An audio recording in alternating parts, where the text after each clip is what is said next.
বলেন তো এগুলা রিয়েল নাকি ফেক? আমি জানি ধোকা খেয়েছেন। হে এভরিওয়ান, আসসালামু আলাইকুম ও welcome to my new series 7 days 7 momos. Third ডেতে আমি কি সুন্দর সুন্দর গাজরের মোমো বানিয়েছি, দেখতেই তো পাচ্ছেন। এন্ড এটা সৌন্দর্য দেখে আমি নিজেই অবাক হয়ে গেছি। আর খাওয়ার সময় আমার কষ্ট লাগতেছিল ভাই, আমার মনে হচ্ছিল এগুলা খাবো কেমনে, এগুলা তো সাজায় রাখা উচিত, এত সুন্দর এগুলা। যাই হোক, সৌন্দর্যের অনেক বেশি এক্সপ্লেনেশন দিয়ে ফেলছি, এখন রেসিপিতে যাই। অ্যাজ ইউজুয়ালি আমি যেভাবে মোমোর ডো বানাই ওভাবেই বানিয়ে নিব। আর কালারের জন্য আজকে আমি ইউজ করেছি গাজরের রস।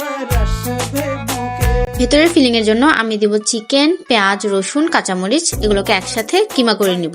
তারপর সামান্য একটু তেল দিয়ে ভেজে নেব। মশলা হিসেবে আমি এখানে ইউজ করেছি ধনিয়া গুঁড়া, গোলমরিচের গুঁড়া আর লবণ। দেন অ্যাড করে দিব গাজরের কুচি আর উপর থেকে দিয়ে দিব একটা ম্যাগি মশলা। আজকে এই মোমোটাও কিন্তু অনেক বেশি মজা হয়েছিল। কথায় আছে না, first impression is the last impression.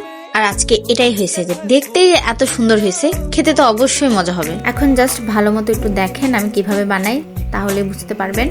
খুবই ইজি। ভিতরে পুর দিয়ে চারদিক থেকে সিল করে দিব আর বাড়তি অংশটা ছুরি দিয়ে কেটে দিব। আর গাজরের পাতা হিসেবে আমি ইউজ করব ধনিয়া পাতার ডান্ডা।